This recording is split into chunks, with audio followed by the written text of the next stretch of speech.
Halo teman-teman. Sebuah perusahaan mobil muda, meski baru berdiri selama 20 tahun, telah melampaui semua mogul mobil raksasa dari Jerman, Jepang atau AS untuk menjadi perusahaan mobil terbesar di planet ini. Dan Anda juga tahu orang yang membawa perusahaan mobil Tesla ke kesuksesan seperti itu, tidak lain adalah pria yang dijuluki Mars, Elon Musk.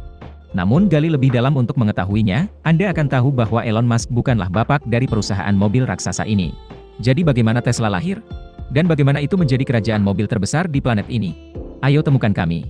Pada tahun 1990, Wise Technology mempekerjakan dua insinyur, satu bernama Mark Tarpenning dan yang lainnya Martin Eberhard. Tapi mungkin perekrut tidak tahu bahwa perekrutan kedua orang ini secara tidak sengaja mengubah revolusi otomotif di seluruh dunia. Mengapa? Itu karena kedua insinyur tersebut, saat bekerja bersama, menyadari bahwa ada hubungan emosional yang kuat di antara mereka. Sampai-sampai salah satu pria ini meninggalkan istrinya, tapi bukan untuk mencintai yang lain, tapi hanya untuk berteman dekat. Kedua pria ini memiliki hasrat yang sama terhadap teknologi, mereka telah membuka banyak perusahaan bersama. Di hari yang indah, kedua insinyur ini bersama-sama berpartisipasi dalam presentasi Elon Musk di Mars Association. Mendengar Elon Musk berbicara dengan sangat baik, kedua pria itu segera pergi dan memutuskan untuk melakukan sesuatu yang besar. Sama seperti Elon Musk yang tidak bisa membeli roket Rusia, jadi dia kembali membuka SpaceX untuk memproduksi roket. Kemudian Eberhard pergi untuk membeli mobil sport tetapi tidak puas dengan apapun, maka dia pun mengundang Pak Tarpenning untuk membuka perusahaan yang memproduksi mobil sport serba listrik. Maka pada tahun 2003, perusahaan Tesla lahir. Eberhard menjadi CEO dan Tarpenning menjadi CFO. Mobil yang ingin mereka produksi diberi nama Roadster. Setelah membuka perusahaan selama setahun, Tesla mulai kehabisan modal, sehingga kedua bosnya datang ke Elon Musk.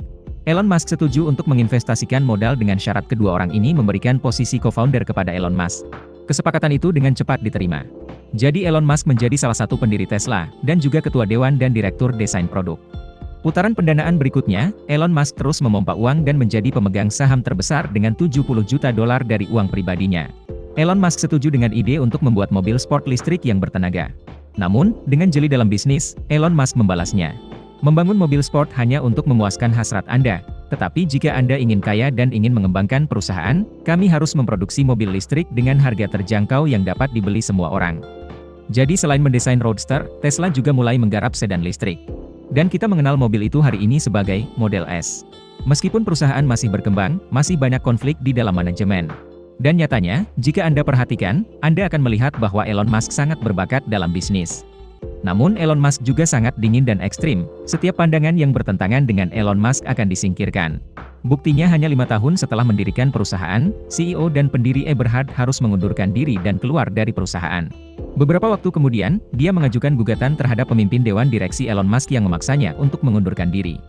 Dan teman dekat Eberhard dan salah satu pendiri Tesla juga keluar dari perusahaan tidak lama kemudian. Begitu kedua pendiri perusahaan itu tiada, Elon Musk menjadi pemimpin dan pendiri tertua Tesla. Di bawah kepemimpinan Elon Musk, pada tahun 2008 Tesla memperkenalkan Roadster, mobil sport cantik dan bertenaga dengan blok motor listrik. Mobil tersebut dapat melaju hingga 200 km per jam, dan dapat melaju dari 0 hingga 100 km per jam dalam waktu kurang dari 4 detik. Dan khususnya mobil Roadster bisa melaju hingga 394 km. Ini adalah jarak yang belum pernah ditempuh oleh mobil listrik sebelumnya, bahkan lebih jauh dari banyak mobil sport bertenaga bensin. Harga jualnya adalah $109.000 Amerika. Maka lahirlah anak impian dari dua pendiri aslinya.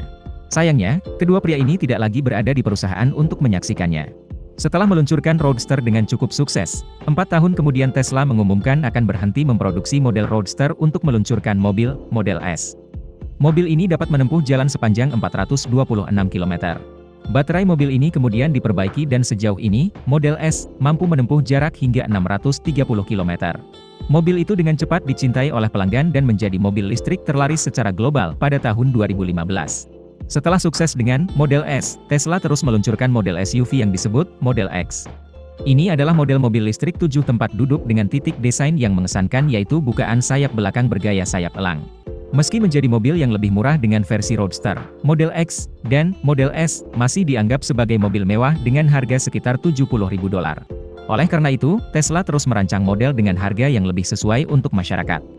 Pada 2017, Model 3 lahir.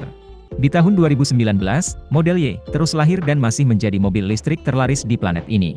Tesla telah menjual jutaan unit dan meraup penjualan besar.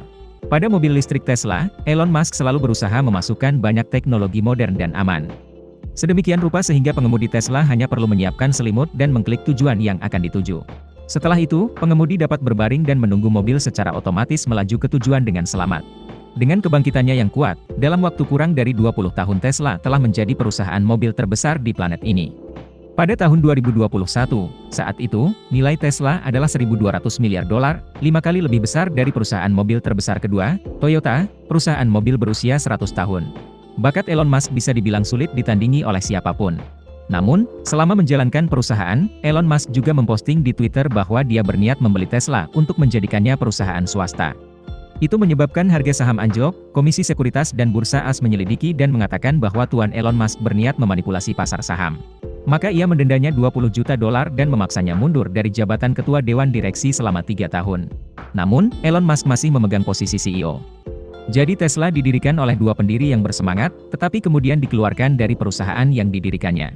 Dan Elon Musk sebenarnya bukan pendiri seperti dia datang untuk memimpin Tesla menjadi perusahaan mobil terbesar di planet ini.